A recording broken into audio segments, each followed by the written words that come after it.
Hello guys, welcome to another class. Trust you all are good. Trust we are all learning on the same phase. So welcome to another class. So today we'll be talking about user research methods. What are user research methods? What is user research? Today we're going to talk about everything related to user research. Last time we talked about introduction, and I told you how the difference, the principle, what you need to achieve, and all what UX stands for, what UI stands for. And we walked through. We lay our hands on a simple um, design using the design tool. So today we are going to talk about the method, the research method that we are going to do. Why is it important? Why is it necessary in achieving a great user experience for our user? So today we are going to look at user research method. What is user research method? I know this the word or the name will be very, very strange. Research method.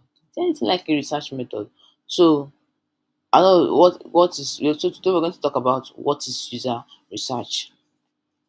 Now, user research or UX research is an absolutely vital part of user experience design process.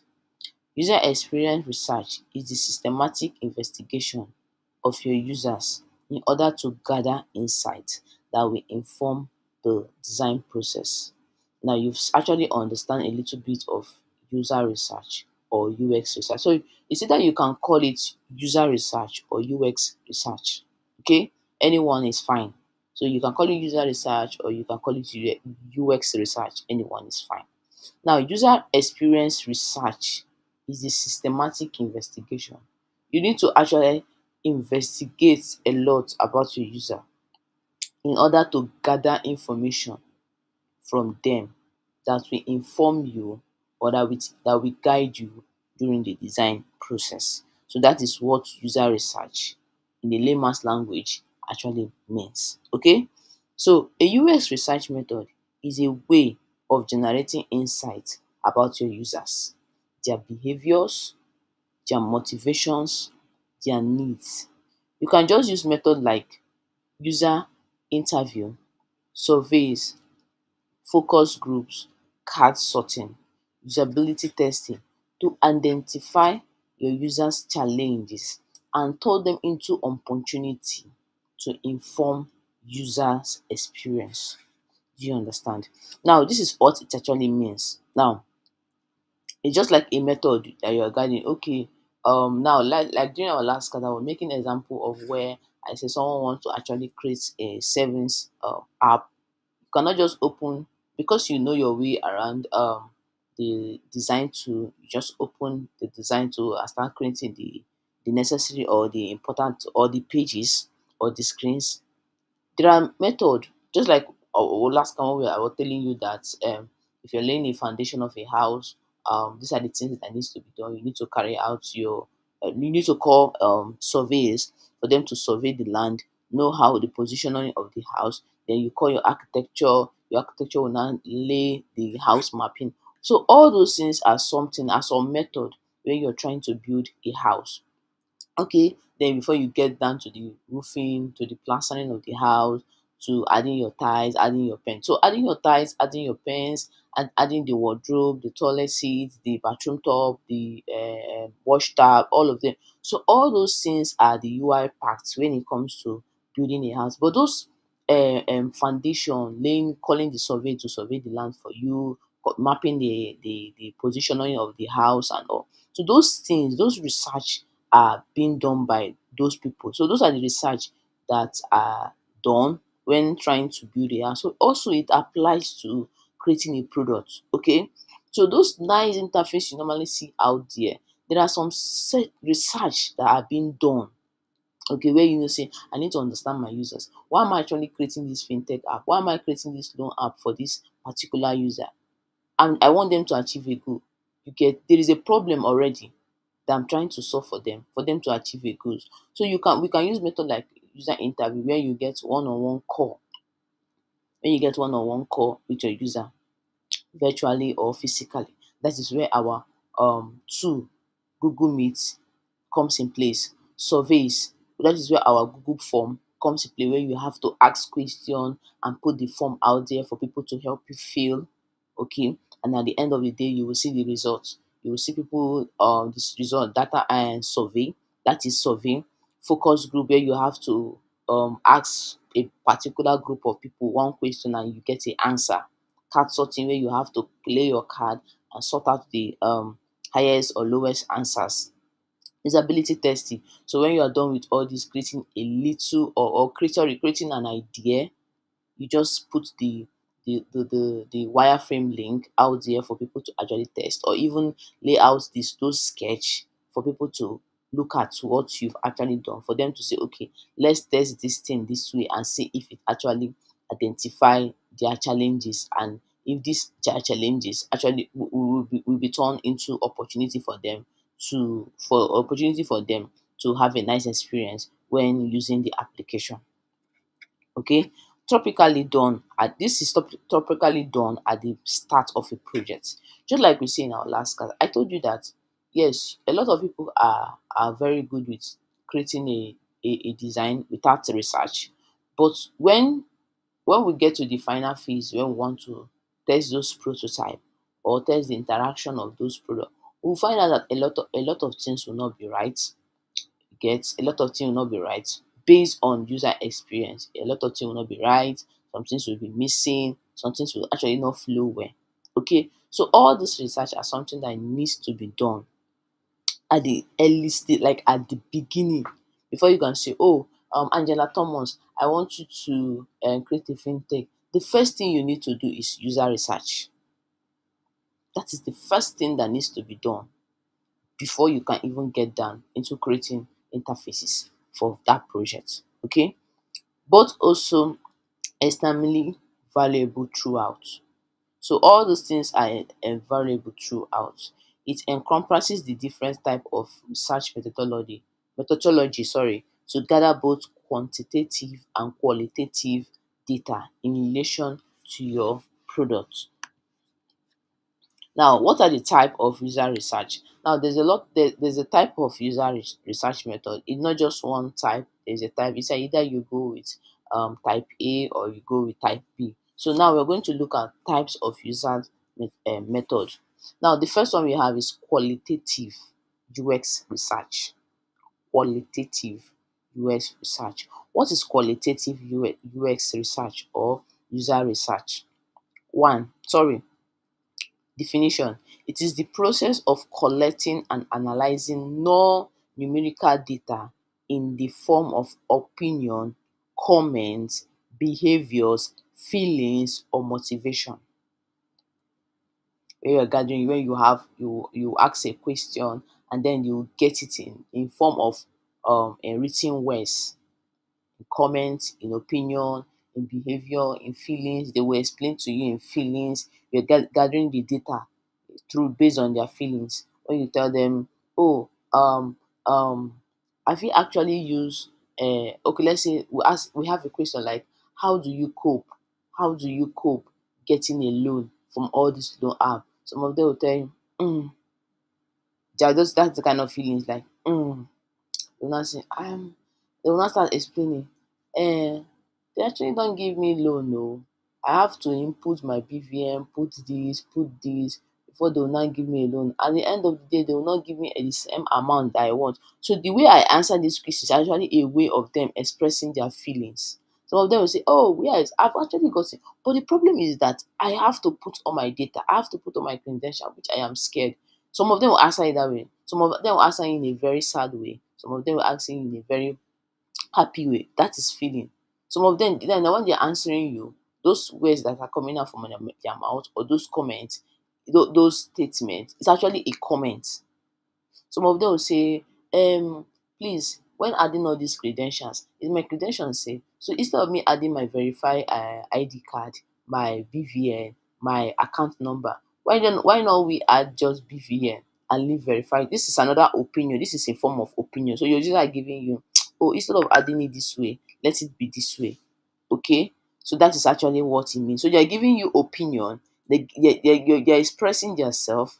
Okay, you're expressing yourself. So all those things are a form or a process of you gathering all these non, as long as you cannot count it, as long as you cannot count it, those um, information are known as qualitative analysis or qualitative US research method. Okay, qualitative research often take the form of user survey, interview, observation, and focus group. Just with quantitative data, user testing session offer tons of opportunities to gather qualitative data. So I'm going to explain quantitative US research. Okay, so this is what it actually means. So all those information, as long as you cannot count it, as long as it's a statement, it's a feeling, everybody has a way of expressing their feelings. The way I express my feelings when answering a question is not the same way Angela too is going to express her feelings.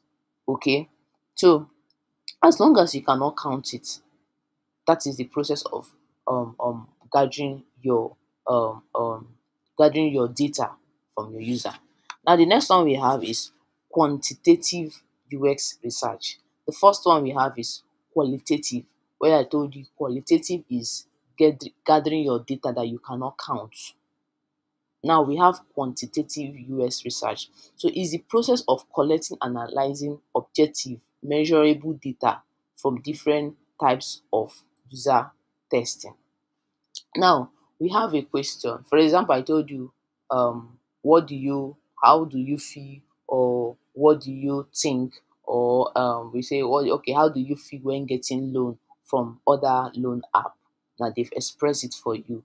Now that is qualitative question. Now in quantitative question, now you can now ask where should we add BVN and ID card input field when getting a loan? Then you now put the question yes or no, or maybe others. You see a lot of people tell you yes, some people will choose no. You get, some will tell you yes, some will tell you no, some will tell you yes, some will tell you no. So those things is in form of counting. So when you go to when you gather when you like when you go through the form after they've answered those questions, you will see that we have like 20% say yes, 10% will say no. You get, it's something that you can count.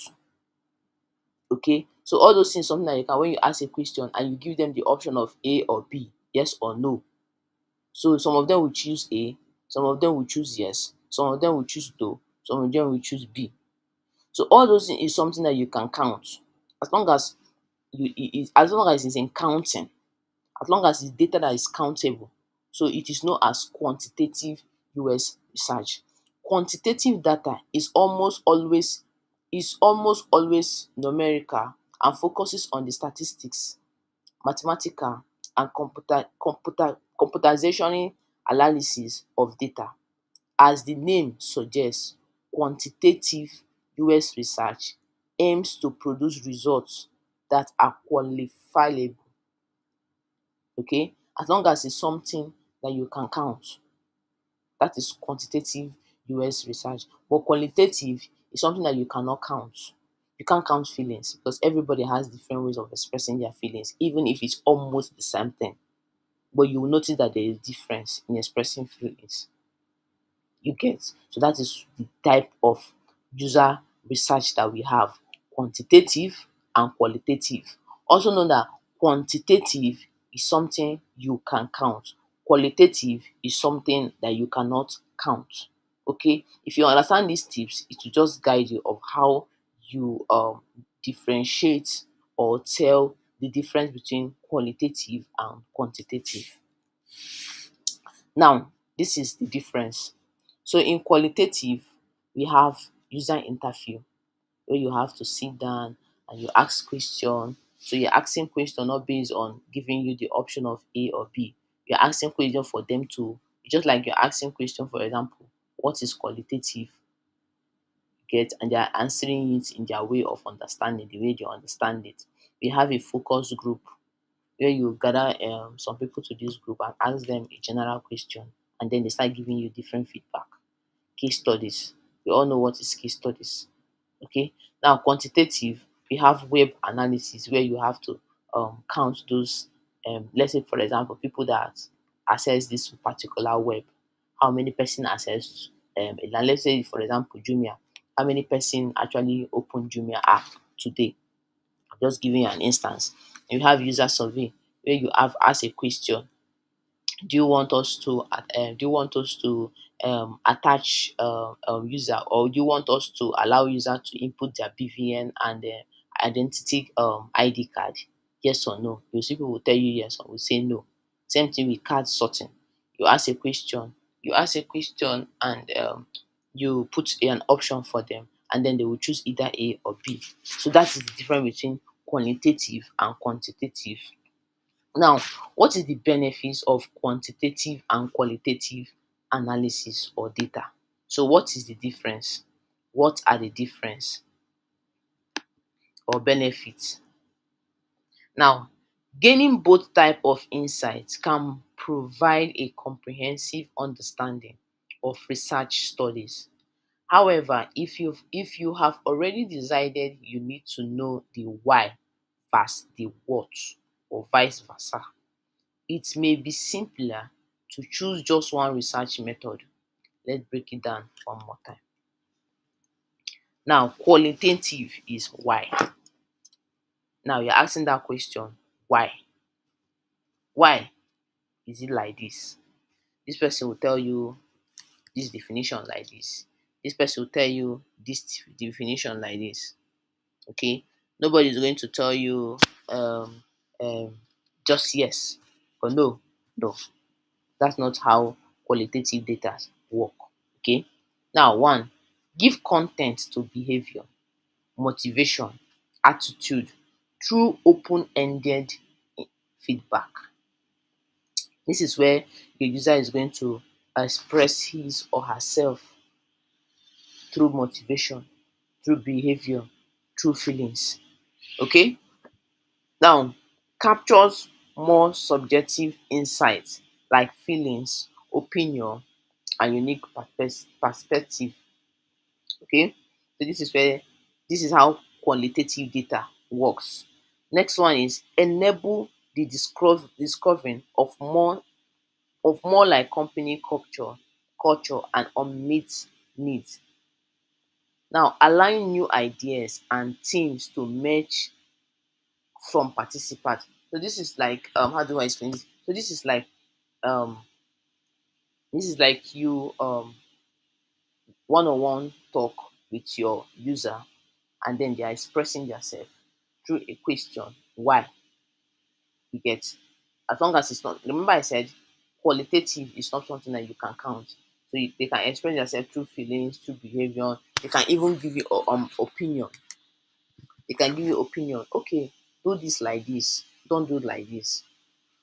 Okay, let's say for example, you're saying I've encountered some app where the button is at the top right. So what if you make it at the bottom right? I'm just giving for instance. They're giving your opinion. Okay, what if you don't allow we the users to add our identity? Some of them, okay, let's say for example, a loan app is requesting for their address, residential address, is requesting for um, BVN, is also requesting for um, ID card. Okay, now these three things are something that is powerful to get a user. Okay, and now user are telling you they are scared because it's not like I'm not going to pay the loan, but I'm scared because this is three things you can actually get me with. Is my data, are they safe? And then they won't tell you say, oh, this thing is powerful, why not take two and leave one with us instead of taking the whole three, instead of taking our residential address, instead of taking our BVN, instead of taking of our ID. Why not take just our BVN and ID? It's easier that way. You get, some of them, that is another opinion they are giving you. You get, and you as a designer or as a UX researcher, what you will do is you think about it, you weigh it. If it fits, you then say, okay, we're going to do this. If it doesn't, you explain to them why you need to take the three. You not just say no, no, no, we are going, no. You will have to make your user understand and say, okay, we are taking these three. You get, most of them when they are explaining themselves or answering a question, they will actually express they will express themselves through behaviors. You get, some of them will give you attitude. And when I mean attitude, it's not attitude of not answering your question. Like attitude when giving answering the question, what I actually mean is like similar to feelings, similar to behavior, but they will express themselves when answering that question. Okay. Now for quantitative data, which is what? Okay, enable you to measure the behavior. So now if they've answered the question through their behaviors, through their options, through their feelings, what you will do is just to measure it, which is like counting it. You measure it, measure their behavior, measure their opinion. Then you provide numerical and then statistical data to analyze these options, you get, or pattern. You analyze it. Okay, does this fit? Okay, we have the highest number when it comes to this question. We have the lowest number when it comes to this. Okay, okay. Now this person has given you option, do this thing like this. This person has given you this option. Now you weigh those options. You check this person's option, check. Okay, this person and this person's option match together. You bring it one side. Angela Thomas and Oluchi option match together. You bring it one side. Jiblin and Joseph option match one side, you bring it inside. So that is how you're now measuring, you're now providing and all. Okay, that is what I actually mean. Establish statistical significance tracking metrics over time and benchmarking against goals. So all those things you're actually doing, you're actually creating goals to solve their problem for them, or you're creating ideas to solve their problem for them. Now, the next one we have is what is the purpose of user research? Now, we've talked about the definition of user research. We've talked about the type of user research. And I told you we have two types.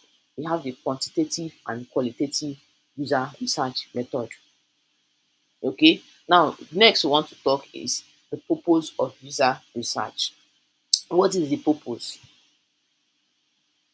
What is the purpose? So we need to understand what is the purpose. Okay. Now, first thing first is the purpose of user research is to put your design project into context. It helps you understand the problem you're trying to solve. It tells you who your user are, in what content they will be using your product or services, and ultimately what they need from you, the designer. UX research ensure that you are designing with your user in mind, which is the key you want to create a successful product. Throughout the design process, your UX research will aid you in many ways. It will help you identify the problems and challenges, validate and invalidate your assumptions, find patterns and uncommonalities across your target user groups, and shed plenty of light on your users' needs, goals and mental method. Now let me explain. First paragraph. Now it will help you understand the problem. Now from the types of research that we just explained, you understand this is like quantitative, it's like you're counting, um it's like a counting a method of research. While the other one is like your user will express themselves through their behavior, through their feelings, through their opinion and all. Now you ask a question because now you're carrying a research. Now we already know that there are a lot of loan app out there, and now there are a lot of loan app you and I know that are out there. Now loan app A is lacking this particular goal or having these particular challenges. Loan app B is having these particular challenges. And now you are creating your loan app C. Loan app A is lacking the feature of it's lacking the feature of let's say it's having the challenges where users are scared of inputting this their three information. Loan app B doesn't give more than 100,000. and it also collects the same three information from users, which is making the user scared. And now they want something that will not get so much information about them, but they can take more than 100K. You get? So now in this aspect, what you have to do is you have now this is where user research comes in, where you get to know your user through their pain points, and you want to understand their goal so that you can help them to achieve it. Now you understand the problem they are saving, they are facing, and now you as a designer, you need to help them to achieve a goal for that product to be successful. Now you as a UX designer, what you actually think is good. Okay, let's say Angela Thomas, she's creating a loan app, and she feels if she give user the ability for them to collect more than 100K by still taking the three information, she feels that okay, since I can give you people more than 100K, getting your three information, it will work, it will make them take the 100K. No, you cannot just make assumption that will fit your user, like you're forcing food down their throat. You give them food. Let's say, for example, someone like me that doesn't like ogbono soup, and you're giving me ogbono soup, and you're forcing the food down my throat. No, now it won't work that way. You have to give them you have to present, ask them a question, then for them to express themselves. For instance, I'm using food for example. You ask me what are the kinds of food that I like, and I'll tell you this is how I like it. Let's say I like egusi soup, and there are different methods for you to there are different methods for you to cook egusi soup. Some people fry, some people boil, some people cook. I'm just giving an opinion. So a lot of us have different way of preparing that egusi soup, you get. So when you prepare egusi soup, the total result is going to be very perfect. The beauty, the arrangement, everything is going to be very perfect. So that is it. So you got to understand your user. Okay, Helen Chiwike, she actually like egusi soup that is being boiled. Angela Thomas, she like egusi soup that is being fried. So now this person is telling you, if you boil egusi, I will not eat oh, but if you fry it, I will eat. And me, I'm telling you, if you fry egusi oh, I will not eat. But if you boil it, I will eat. You see that both of us like egusi soup, but we have different methods. I'm telling you, do it like this way. If you do it like this, I will not enjoy it oh. You know that I don't eat it, but I will not enjoy it. Okay. And this Angela is saying, if you boil it oh, I will not enjoy it. But if you fry it, I will enjoy it. So everybody is giving you their opinion. You get. And now now let's say different persons, and someone will tell you, don't boil it or don't cook it oh. Just when the soup is ready, just pour it on top and bring it down. You get. Now you start taking all these measurements. Okay, this person is telling you his own option. This person is telling you your own behavior. This person is doing this. This person is doing this. So what you do is when everybody has given you their own option, what you have to do is to sit down and take the measurement of those data. Okay, I have 40 person that said they preferred fried egusi. You gather the information on one side. Now you've gotten a number 40, and some people are telling you, and now you have 10 persons that said I prefer egusi being boiled.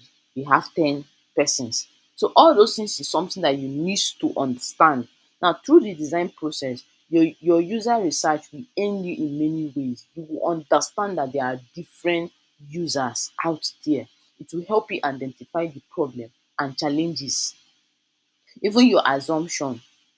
It will help you validate your assumption. Oh, so this assumption I'm actually creating, it can't work like this for users, but we can make it this way.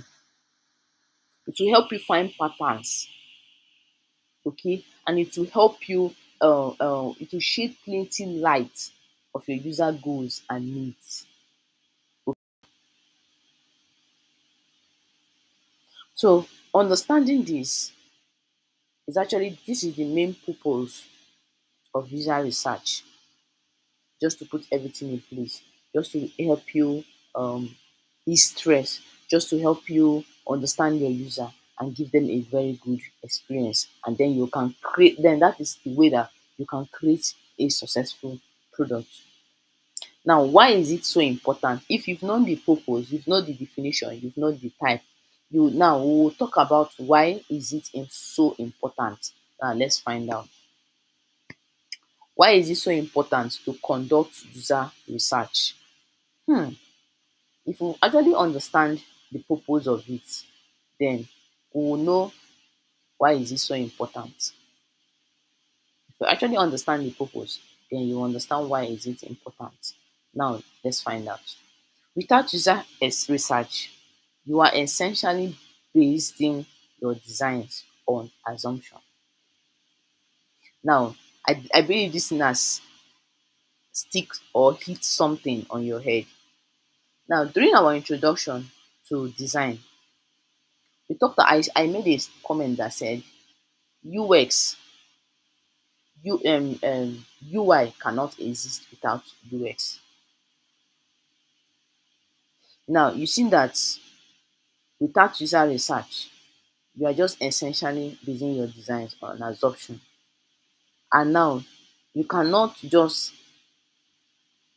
assume say your user is going to use this and it will be okay for them.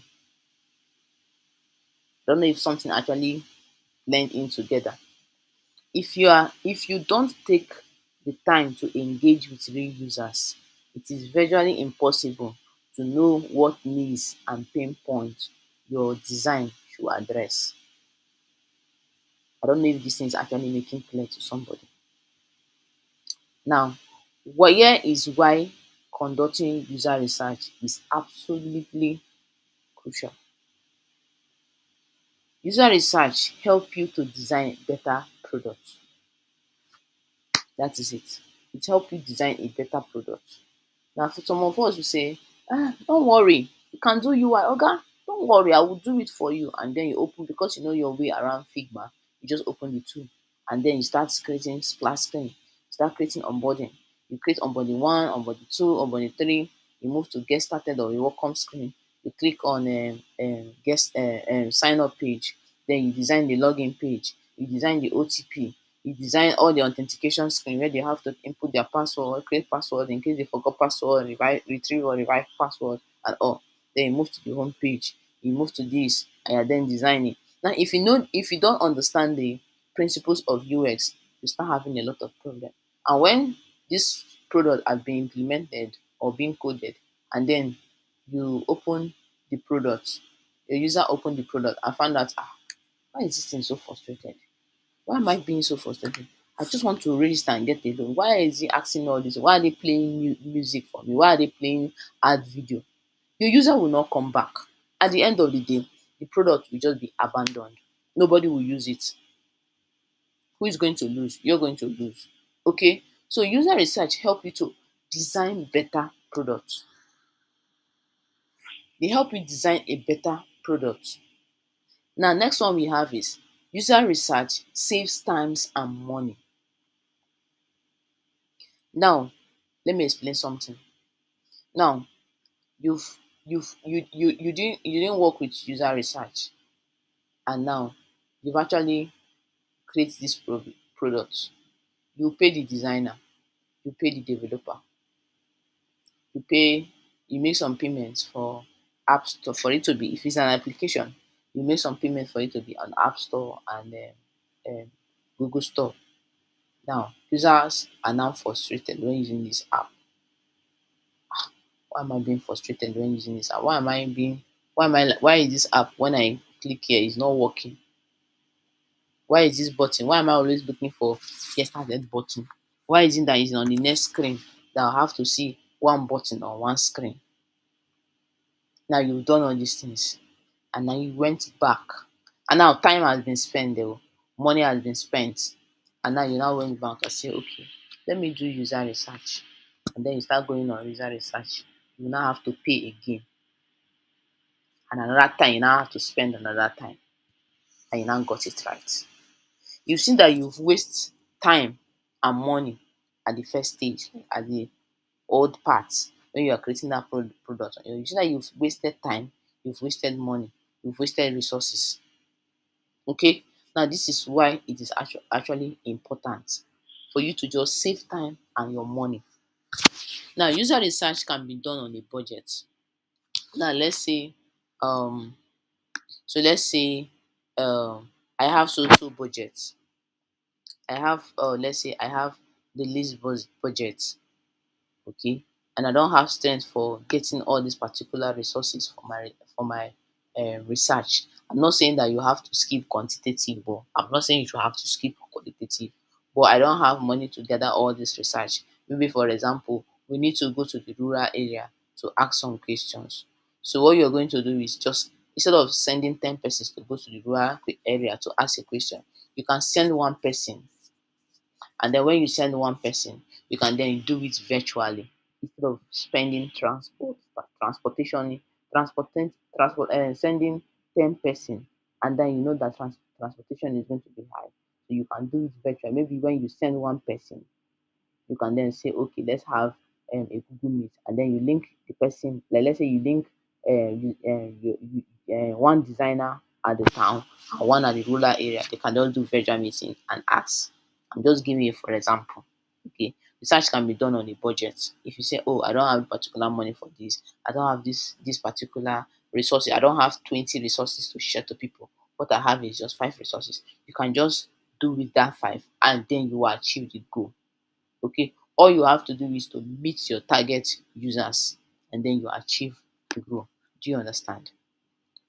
Now, in summary, user methods are crucial for understanding your users behavior, needs and preference to create products and services that meet their expectation effectively.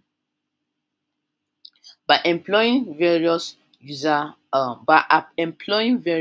research techniques such as interview, surveys, usability testing, and analytical sorry by employing various research techniques such as interview, survey, user testing, researchers gain valuable insight that inform design decision and improve the overall user experience.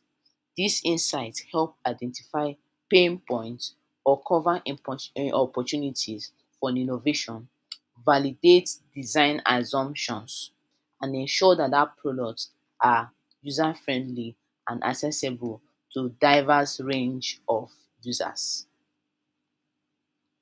Investing in UX leads to high user satisfaction, increased user engagement, and greater business success by delivering products and services that are truly reasonable, friendly with user needs and expectation. Do you understand? So if you invest in US research, trust me, you will have user satisfaction. Every user will want to go and come back. Just like our Telegram. Our Telegram gave us the opportunity for both people far and near to enjoy it. You can never be frustrated using Telegram. The security is tight. People using Telegram, the number of people using Telegram, every day I receive notification. This person has joined Telegram. This person has joined Telegram. This person has joined Telegram. We are having user engagement. Everybody, almost everybody, is creating Telegram accounts. Your business now, let's say Telegram, they are making, let's say for example, they are making money. Okay, they're making money, their business is moving. Oh, I when you as a designer, when you come out and say, I actually designed Telegram, you'll be so proud of yourself because you've achieved goals for your user. You get, so that is the importance of user research method. So that is the main importance of user research method. Now, I always say this, remember this, designers, remember this. Research is therefore key to gaining a sound understanding of the context, the user goals, and the thinking necessary for design a truly exceptional user experience. So we're going to end our class here, and then see you on our next class. Bye. Thank you.